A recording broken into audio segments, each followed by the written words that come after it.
최근 뉴스를 보시면은 국제 뉴스를 보면 주로 중동과 관련 뉴스입니다. 중동의 핵심 패권국인 이란을 둘러싼 미국의 군사적 긴장과 무력 충돌. 오늘 뉴스를 확인해 보니까 이제는 러시아에서도 같이 얘기를 해서 잠시 휴전을 맺자라고 했습니다.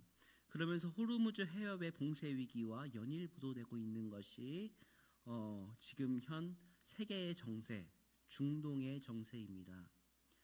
단순히 먼 나라의 전쟁 소식이 아니라 우리나라 입장에서는 원유와 에너지 70% 이상을 중동에 의지하고 있는 상황에서 매우 심각한 직격탄입니다. 국제 유가가 충돌하고 그리고 요동치고 물가가 치솟으며 환율과 금리가 흔들려서 우리 성도님들 가운데 경제와 일터, 산업 전반에 대한 악영향과 불안을 던져주고 있는 것이 현 세대의 환경입니다. 제국들이 총칼과 무력으로 인하여서 자신의 일권 그리고 그 충돌로 인하여서 우리에게까지 이런 영향을 미치고 있는데 성도 여러분, 우리의 영적인 현상은 과연 어떻습니까?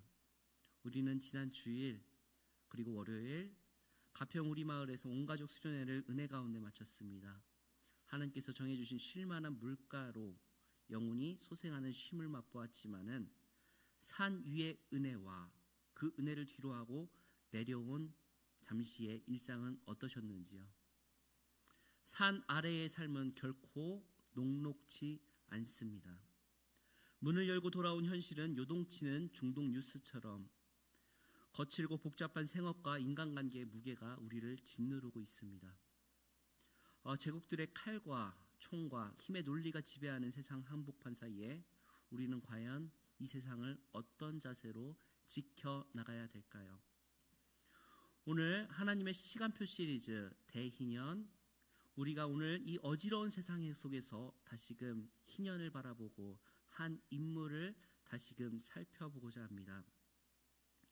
오늘 본문 1절에 나온 내용이 바로 메데 페르시아 제국이 바로 오늘날 뉴스에 나오는 이란 땅입니다.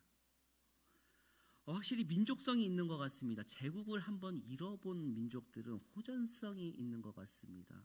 제 개인적인 생각입니다. 성경이 나오는 이 시대 이 난공불락의 바벨론 제국은 피비린내 나는 전쟁이 하룻밤 만에 사이에 무너지고 성경에는 바사라고 나오는데 페르시아 제국이 새롭게 패권이 일어났습니다.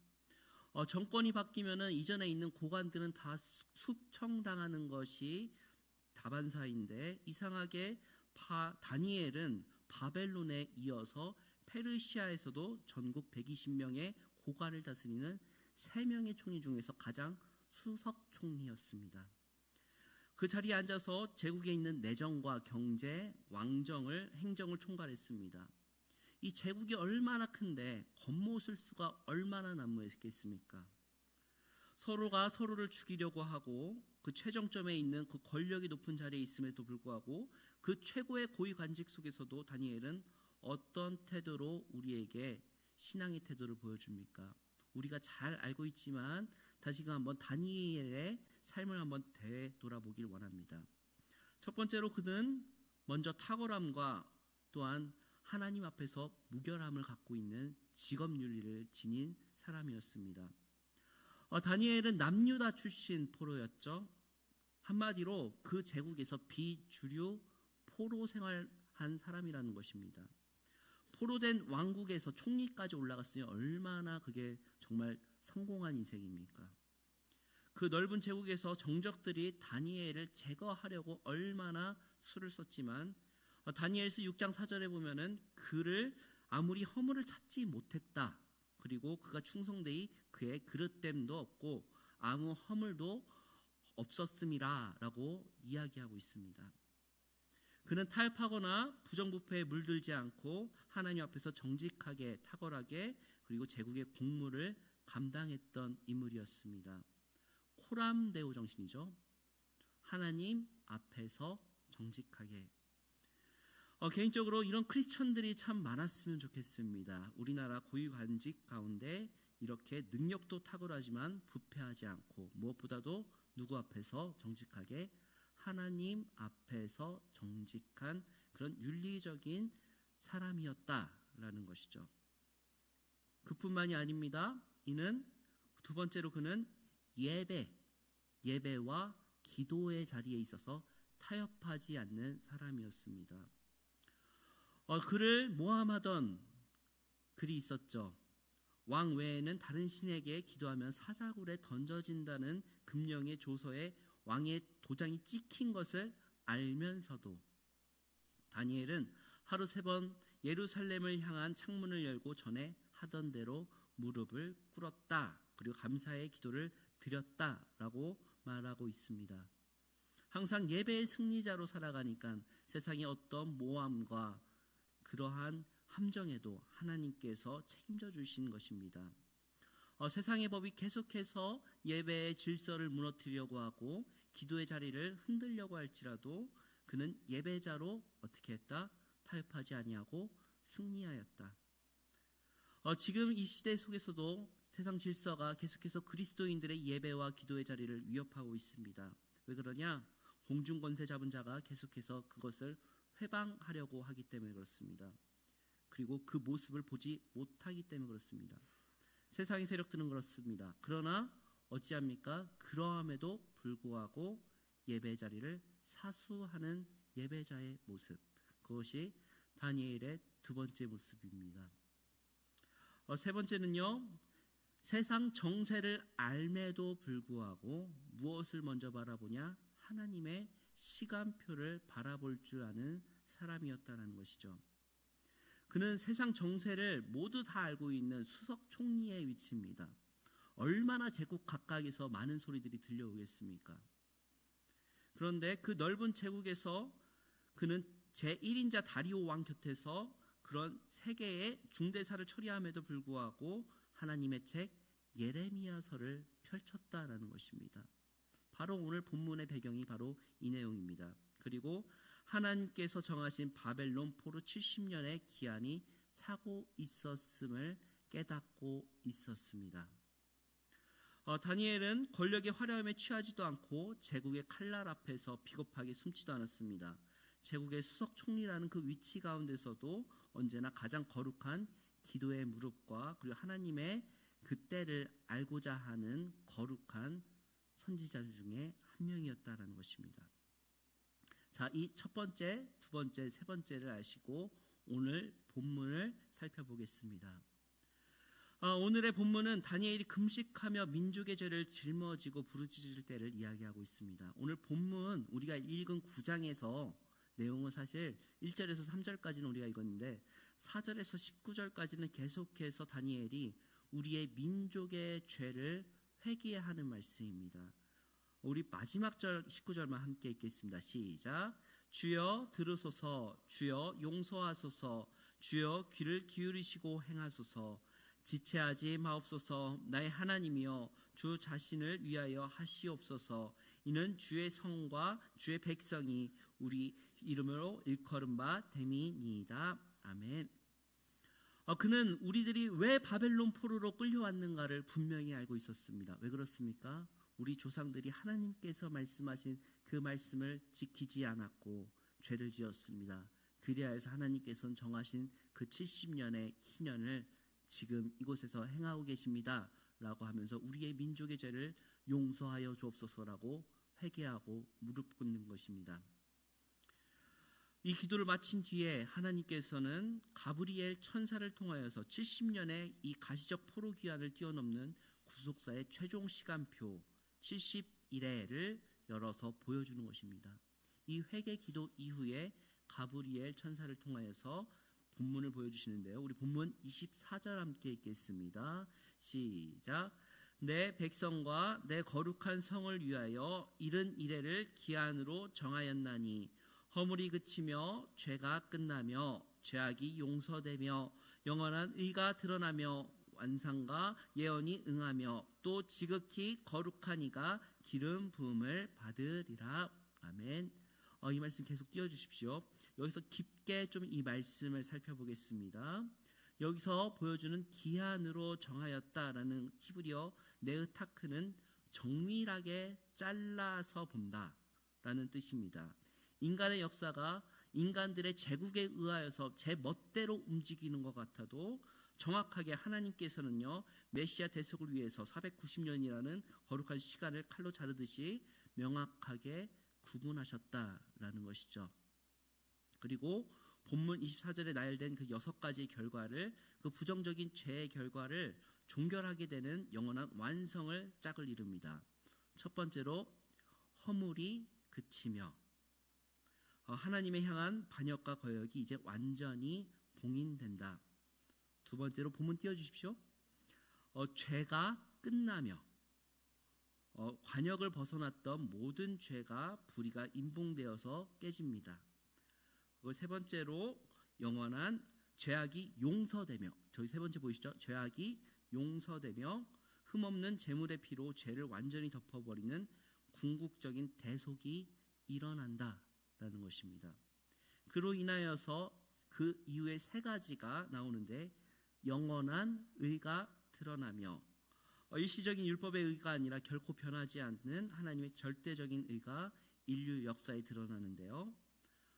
환상과 예언이 응하며, 구약 전체가 예표했던 메시아가 모든 그림자가 완성되어서 성취의 도장을 찍는 것을 이야기합니다.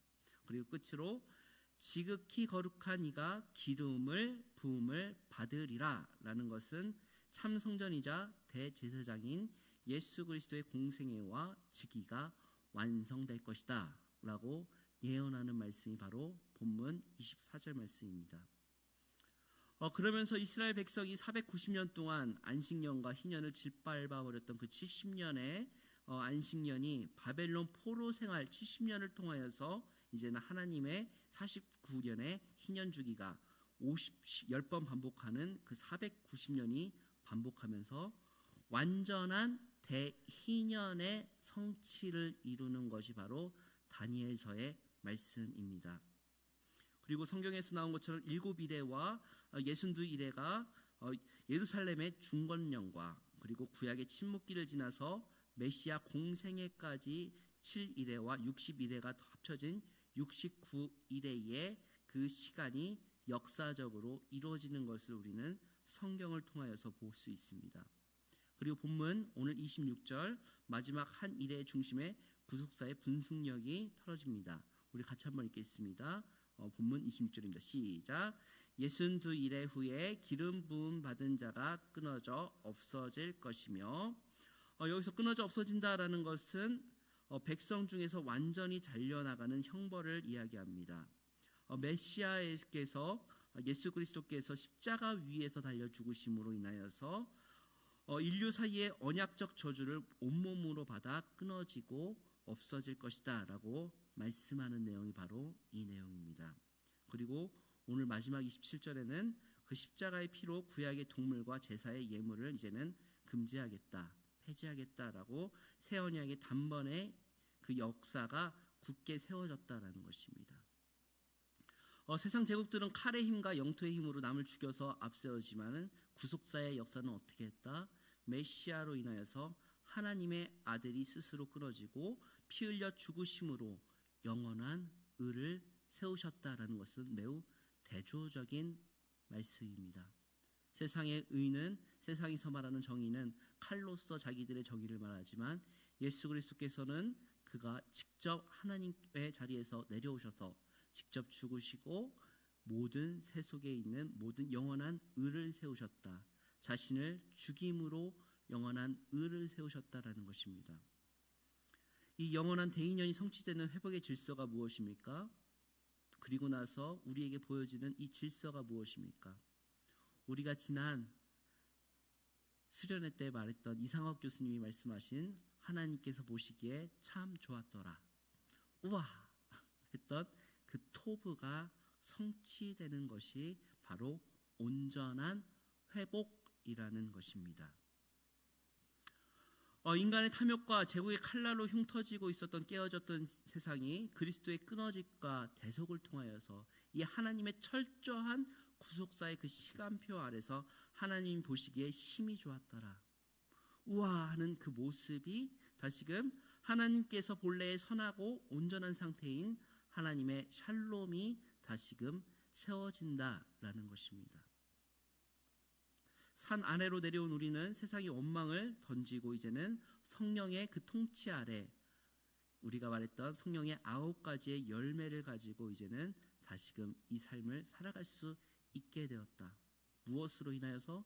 예수 그리스도의 구속으로 인하여서, 대속으로 인하여서 우리가 이제는 그것으로 이제는 우리가 성령의 열매를 맺고 하나님 보시기에 심히 좋았더라라는 인생을 살아갈 수 있게 된다라는 것입니다. 바로 이 다니엘서의 그 예언이 예수 그리스도로 이어졌고, 그리고 예수 그리스도 대속이 우리에게로 이어진 것이 바로 하나님의 시간표라는 것입니다. 사랑하는 일신의 성도 여러분, 저는 오늘 말씀 제목을 때를 깨달은 자의 무릎이라고 지었습니다. 왜 그랬을까요? 다니엘만큼 그렇게 똑똑했던 사람도 왜 자신이 분명히 다 알고 있음에도 불구하고 왜 하나님을 의지하고 왜 때를 깨닫고 무릎으로 꿇었을까요? 다니엘은 지금 이때가 기도할 때임을 알고 그리고 하나님을 믿고 신뢰하는 예배자였기 때문인 줄 믿습니다. 세상을 바라보십시오. 지금도 중동의 정세와 세계 정세는 지금도 판치고 있습니다. 하루하루가 변하고 있습니다. 힘과 돈, 권력과 무력이 판치고 있는 칼의 역사입니다. 그러나 이 세상을 바라보십시오. 아무리 사람들이 이끌어가는 것 같을지라도 그것을 언제나 관장하시고 그 모든 것을 이끌어 가시는 분은 누구십니까? 여호와 하나님인 줄 믿습니다. 그리고 희미하게, 아주 희미하게 생명의 그 구속의 빛이 이 전체 역사를 끌고 간다라는 것입니다.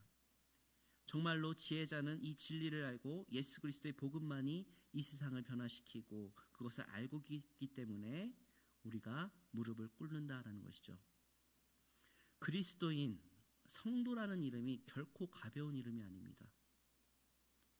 성도라는 이름이 얼마나 무겁습니까? 성도는 세상의 칼과 권력에 굴복하는 존재가 아니라 그 힘의 논리에 편승하여서 살아가는 존재가 아니라 하나님의 말씀에 순종하는 삶, 그것이 바로 성도인 줄 믿습니다. 제국의 수석 총리라는 치열한 정치 한복판에서도 타협 없는 그 무릎을 꿇었던 다니엘처럼 하나님의 통치를 드러냈던 다니엘이 그 세상의 힘의 틈바구니 속에서 자신의 힘을 드러냈던 것이 아니라 하나님의 의를 드러내기 위해서 끊임없이 기도했습니다. 왜냐? 그는 진실로 알았기 때문에 그렇습니다. 나의 인간의 지식은 짧고 유한하나 하나님은 무한하시며 그의 진리는 탁월하시기 때문에 그렇습니다. 우리가 지식과 세상의 방법에는 너무나 밝아졌지만 정작 하나님 앞에서 기도의 야성과 영성은 잃어버리지 않았는가 한번 묻고 싶습니다. 머리에 계산과 지식을 앞세우느냐, 혹시 우리는 다니엘처럼 하나님을 바라보는 그 깨달은 자의 무릎이 혹시 부족하진 않은지요? 과거의 어른들을 생각해 봅니다. 과거에도 교회 시끄러웠습니다. 분란이 있었습니다. 그러나 한 구석에서, 한쪽에서 싸울 때 그 한 구석에서 조용히 기도하시는 그 어른들 때문에 지금 한국교회가 존속하는 줄 믿습니다. 왜냐?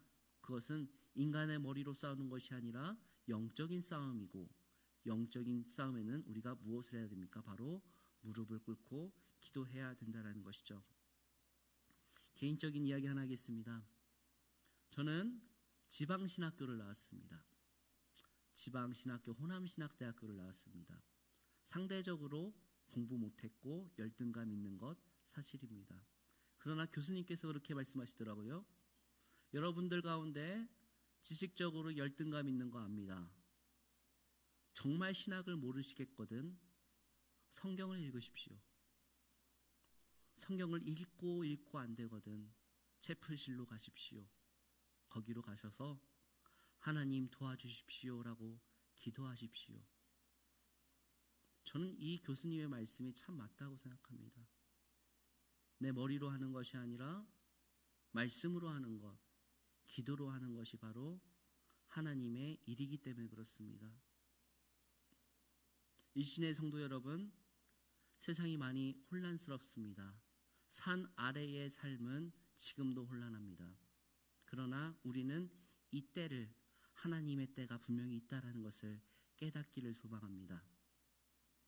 그리고 아무리 어지러운 세상일지라도 하나님의 때를 분명히 알고 무릎을 꿇고, 무엇보다도 우리 다니엘처럼 이 민족이 지은 죄를 회개했으면 좋겠습니다. 다니엘이 잘못했습니까? 솔직히 말해서. 그러나 그는 어떻게 했어요? 자신의 죄뿐만이 아니라 하나님, 우리의 민족의 죄가 이렇게 크니오니 우리가 회개합니다라고, 제가 회개합니다라고 이렇게 기도하는 다니엘이 되길 바랍니다. 그렇게 할 때에 하나님께서 천사를 보내서 다니엘의 눈을 열어주신 것처럼 이 대한민국의 그 어두운 땅 가운데 우리가 민족을 위하여서 기도할 때 하나님께서 우리에게 큰 소망을 주실 줄 믿습니다. 아무리 어지러운 세상일지라도 기도하는 민족에게는 패배란 없기 때문에 그렇습니다. 성도 여러분, 하나님의 때를 깨달으십시오. 그리고 우리가 무릎으로써 기도하십시오. 그렇게 해서 우리가 하나님 뜻에 가장 보시기에 우와 할 수 있는 아름다운 일신의 성도 되시기를 주님의 이름으로 축복합니다.